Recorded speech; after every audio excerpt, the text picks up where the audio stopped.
Hello, my name is jonchad, and I have a couple of Adventure Time minis that I would like to show you today. I've been working really hard in the jonchad paper engineering department on these guys. I've got one that's a little bit more straightforward with less bells and whistles, and then I've got one that has a cool foldout, got a little bit more bells and whistles. So I'm just going to kind of go over the plot, kind of go over the characters and stuff, and go over the format of the book, because these things are sometimes very hard to articulate in an email.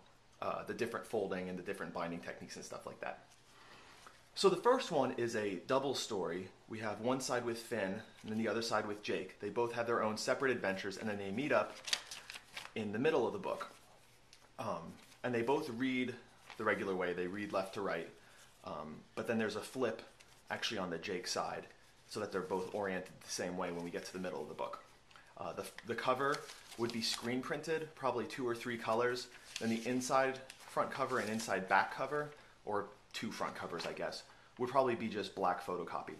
The inside could also be just black photocopied, but it could be on like a cream paper or something to make it a little bit nicer. So on the Finn side, we start off and he's been kidnapped and taken to Fist Mountain. And the king of Fist Mountain is really pumped about this. But Finn is really upset because he's supposed to be helping Jake with the napping and rapping contest that's taking place that day. And he's doing the napping part. And man, getting kidnapped gets him riled up like nothing else. He's never going to nap now. And the king reveals that he's the king of Fist Mountain, but he's a fistless king, and he's after Finn's fists. Finn busts out from the guards, and they start having a fight. During the fight, Finn like karate chops off the fistless king's cape and reveals that he has like the sweetest legs in all of Ooh. Finn asks him why he doesn't just get mad boss with the kicking, but he just doesn't understand the concept of kicking, so he doesn't know how. And Finn says, I'll teach you. Cue in, kicking training montage, which leads into Finn saying, I've taught you all I can, now you can practice. You can practice on me. And the Fistless King is really worried, but then he gathers up his courage and he kicks Finn out of Fist Mountain. Then we kind of follow Finn's path along here. He's going along this Slidosaurus. He punches a pterodactyl. And then we get to the final spread and he sees Jake, and he realizes that because he helped out the Fistless King, he's all tuckered out and he's ready to take like a totally radical nap. Alright, so if we flip the book, we get to the Jake side. And we start off at the tree fort, and Jake and Bimo are sitting outside, and Jake is wondering where Finn is, because they're supposed to participate in the snapping rapping contest, and Jake has his rapping muscles all warmed up. And he's going to be darned if they lose to Choose Goose again this year. I don't want to sound lame, but did you mention my name? No sooner do they mention his wretched name does Choose Goose appear. Jake is really upset, but Choose Goose reveals that he's on a peace mission and he's brought cake. And Jake is legitimately touched, so he eats the cake, but then he promptly forgets all of his rap lyrics. Choose Goose tells him that he made the cake with magic cheese, and he's forgotten all of his rap lyrics. Jake threatens Choose Goose, and Choose Goose like regurgitates this antidote in the form of a ice cream cone with wings. So Jake is trying to get back the antidote so he can remember the raps.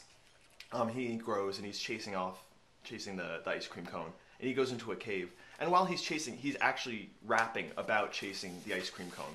Once we get into the cave, we actually take a 90-degree clockwise turn, or counterclockwise, and we keep chasing the ice cream cone, and he's still rapping. And he finally gets down to this ledge, and this one monster's like, "Hey, dude, you're doing some really slick raps." And Jake realizes that in the midst of trying to get back his old raps, he actually wrote new raps, and he shouldn't have been so worried about the old raps. So he leaves the cave. This word balloon kind of leads us to turn the page this way, so that when we make the final turn, we've done this flip now, and Jake comes out of the right side. And I know that there's things called reading rules, and people read left to right, but for something like that, I think that we can get away with it for just once. And he sees Finn, and he tells him that he has these great new raps. So this is like the completely lo-fi, no bells and whistles version. The 1.5 version, I would have this middle spread actually be a foldout so that we could see what happens at the napping and rapping contest. And I think this is a nice conclusion to it. We can see that Choose Goose teamed up with Cinnamon Bun, and he's just way too stupid to take a nap. So that's the first idea that I have. And the second idea I have is more straightforward in terms of like reading direction. It's just one straight narrative, but there's a more complicated fold-out that happens in the middle of the book. Again, this would be like a screen-printed cover with either like silver or yellow ink, 2 or 3 colors. And then the inside would either be a full-color, just photocopy print, or a black photocopy print. So we start out the tree forest, and Finn and Jake get a call from that 2-headed duck that's hanging outside their house. And they've had their brother over, Party Duck, for a week, and they've been partying nonstop, and they're worried that the party is going to run down. And they worry what happens if Party Duck stops partying. He might explode or something. They just don't know. And so Finn's like, okay, we'll go. We'll help you out. And so they jam. They get over there and cue in party montage. They have all these different types of parties. But even the formidable duo of Finn and Jake can't party forever. And Jake starts getting worried that the party might be winding down. Then this lizard shows up, and he starts like really ruthlessly insulting them and their dancing abilities. And this really riles up Jake. And so he gets so upset that he's about to kick this guy in the face, and he ends up kicking off his head. And while Finn's freaking out, Jake notices that the lizard sprouts 2 heads like a hydra, and both of those heads are just as rude as the original head. And this really gets Jake upset. So this is where the fold-out occurs. Jake starts fighting the hydra. He's still chopping off heads, and the heads are still insulting him. We unfold it once. Jake is growing and still fighting, and there's still more monster heads. And Finn has realized that it's a hydra, and he's trying to get Jake's attention. We unfold it again. More fighting, more insults. And then we unfold it again. And you can see Finn down here still trying to get Jake's attention.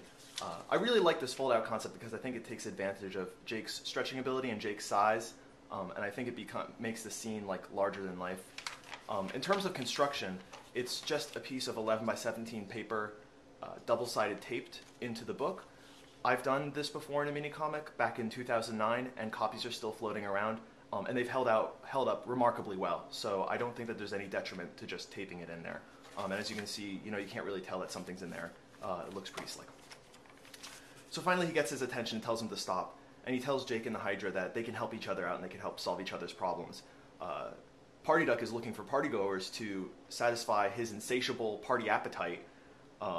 And the Hydra was just looking to hang out and have a good time. So why don't they just help each other and PB and jam it? So they have this really wild party. And this would be the inside back cover. So this could be full color printed or black and white printed. And then the back cover would be screen printed. So those are my 2 ideas. I'm really open to discussion. I'm really excited about this idea, this project. I really love different modes of telling stories through bookmaking. And I would just love to talk about this further. My contact info is down in the description of the video. And I hope that you guys like it. And if you have any questions, shoot them my way. All right, thank you very much.